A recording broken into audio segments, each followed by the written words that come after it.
Hi hello friends, ಎಲ್ಲರಿಗೂ ನಮಸ್ಕಾರ. ಇವತ್ತು ಮೇ 5 ಸೋಮವಾರ. ಬೆಳಗ್ಗೆ ಎದ್ದ ತಕ್ಷಣ ಫ್ರೆಶ್ ಅಪ್ ಆಗಿ ತಿಂಡಿಗೋಸ್ಕರ ಉಪ್ಪಿಟ್ಟು ಮಾಡಿತ್ತು. ಅದ್ರ ಜೊತೆ ಉಪ್ಪಿನಕಾಯಿ ಮಾವಿನ ಹಣ್ಣು ಅಂತ ಇಟ್ಕೊಂಡು ತಿಂದು ಸ್ವಲ್ಪ ರೆಸ್ಟ್ ಮಾಡಿ ನಾವು ಇವಾಗ ಫೋಟೋಶೂಟ್ ಮಾಡೋಕ್ಕೆ ಅಂತ ರೆಡಿ ಮಾಡ್ತಾ ಇದ್ದೀವಿ ಪಾಪುಗೆ.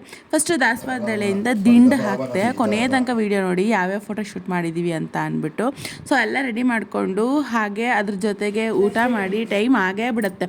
ಹೋಲಿ ಥೀಮ್ ಒಂದು, ಅಕ್ಷಯ ತೃತೀಯ ಥೀಮ್ ಒಂದು ಮಾಡಿ, ನಂತರದಲ್ಲಿ ಎಷ್ಟನೇ ತಿಂಗಳು ಅಂತ ಒಂದು ಮಾಡಿ, ಸಂಜೆ ಮೇಲೆ ಕಾಫಿ ಕುಡಿದು ನೋಡಿದ್ರೆ ಫುಲ್ಲು ಜೋರಾಗಿ ಮಳೆ ಬರ್ತಾ ಇತ್ತು. ಸೊ ಆ ಮಳೆ ಸಿಡ್ಲು ಗುಡುಗು ನೋಡಿ ಕರೆಂಟೇ ಹೊಂಟೋಯ್ತು ಮನೆಯಲ್ಲಿ. ಸೊ ಇವತ್ತು ವೆರೈಟಿ ಅಡುಗೆ ಮನೆಯಲ್ಲಿ. ಒಂದು ಕಡೆ ಬೋಂಡಕ್ಕೆ ರೆಡಿ ಮಾಡ್ತಾಯಿದ್ದೀನಿ, ಇನ್ನೊಂದು ಕಡೆ ಸಾಂಬಾರು ರೆಡಿ ಮಾಡ್ತಾಯಿದ್ದೀನಿ, ಇನ್ನೊಂದು ಕಡೆ ತರಕಾರಿ ಪಲ್ಯಕ್ಕೆ ರೆಡಿ ಮಾಡ್ತಾಯಿದ್ದೀನಿ. ಸೊ ಕೊನೆ ತನಕ ನೋಡಿ ಯಾಕೆ ಏನು ಅಂತ ನಿಮಗೆ ಗೊತ್ತಾಗತ್ತೆ. ಇದಾದಮೇಲೆ ಕೇಕನ್ನು ತರಿಸಿದ್ವಿ. ಕೇಕ್ ಮೇಲೆ ಅಷ್ಟು ಬರ್ದಿರೋದು ನಮಗೆ ಕಂಫರ್ಟ್ ಆಗಲಿಲ್ಲ ನನಗೆ. ಸೊ ಅದಕ್ಕೆ ಅದೆಲ್ಲ ತೆಗೆದಾಕ್ಬಿಟ್ಟು ಸೊ ಬೇರೆ ಥರ ನಾನೇ ಬರೆದೆ. ಮನೆ ತುಂಬ ನಂಟರು, ಮಕ್ಳುಗಳು, ದೊಡ್ಡವರು, ಕರೆಂಟ್ ಬೇರೆ ಇಲ್ಲ ಕೇಕ್ ಕಟ್ ಮಾಡಿಸೋದಕ್ಕೆ ಅಂತ ಅಂದ್ಬಿಟ್ಟು. ಸೊ ಮಳೆ ಬೇರೆ ಬರ್ತಾಯಿತ್ತು, ಇನ್ನು ಪಾಪನೂ ಸಹ ಎದ್ದಿರಲಿಲ್ಲ. ಆದ್ದರಿಂದ ಎಲ್ಲ ಮಾತಾಡ್ತಾ ಕೂತಿದ್ದಾರೆ. ಅವ್ರವ್ರ ಕೆಲಸ ಅವ್ರವ್ರು ಮಾಡ್ತಾಯಿದ್ದಾರೆ. ಒಂದು 25ರಿಂದ 30 ಜನ ಸೇರಿದರು. ನಮ್ಮದೇನಿದ್ರು ಅಡುಗೆ ಮನೆ ಕೆಲಸ ಅಲ್ವಾ, ಏನು ಮಾಡೋದಕ್ಕಾಗತ್ತೆ. ಸೊ ಹೆಸ್ರು ಬೇಳೆ ಆಗಿರಬಹುದು, ಅದ್ರ ಜೊತೆಗೆ ಇವಾಗ ಮಾವಿನಕಾಯಿ ಸೀಸನ್ ಆಗಿರೋದ್ರಿಂದ ಮಾವಿನಕಾಯಿ ಚಿತ್ರಾನ್ನ, ಅದ್ರ ಜೊತೆಗೆ ಬೇಳೆ ಸಾಂಬಾರು, ಬೇಳೆ ಸಾರು ಅಲ್ಲ ರಸಮಾರು, ಅಂದರೆ ನೈಟ್ ಟೈಮ್ ಜಾಸ್ತಿ ತಿನ್ನೋಕ್ಕಾಗೋದಿಲ್ಲ ಅಂತ ಅಂದ್ಬಿಟ್ಟು ಈ ಥರ ಸಿಂಪಲ್ ಬೇಳೆ ಸಾಂಬಾರು, ಅದರ ಜೊತೆಗೆ ಬಿಸಿ ಬಿಸಿ ಅನ್ನ, ಈರುಳ್ಳಿ ಬೋಂಡ, ಶಾವಿಗೆ ಪಾಯಸ, ಹಾಗೆ ತರಕಾರಿ ಗೊಜ್ಜು. ಸೊ ಇದೆಲ್ಲ ಇವತ್ತಿನ ರೆಸಿಪಿ ಆಗಿತ್ತು.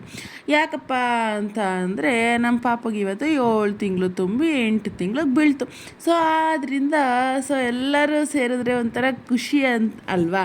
ಸೊ ಅದಕ್ಕೆ ಎಲ್ಲರನ್ನೂ ಕರೆಸಿ ಕೇಕ್ ಕಟ್ ಮಾಡೋಣ ಅಂತ ಎಲ್ಲ ರೆಡಿ ಮಾಡಿ ಈ ಥರ ಅಡುಗೆಗಳನ್ನೆಲ್ಲ ಮಾಡಿದ್ವಿ.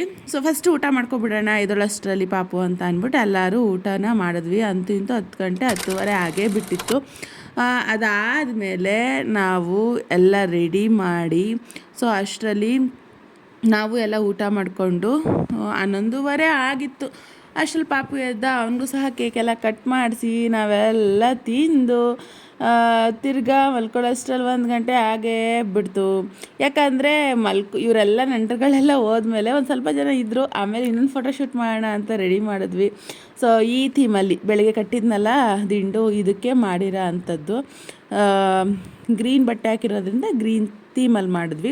ಸೊ ಇವತ್ತಂತೂ ತುಂಬ ಸಾಕಾಗಿತ್ತು. ಇವತ್ತಿನ ದಿನ ಸಿಂಪಲ್ಲಾಗಿ ಈ ರೀತಿ ಇತ್ತು. Thank you for watching. Bye bye to all.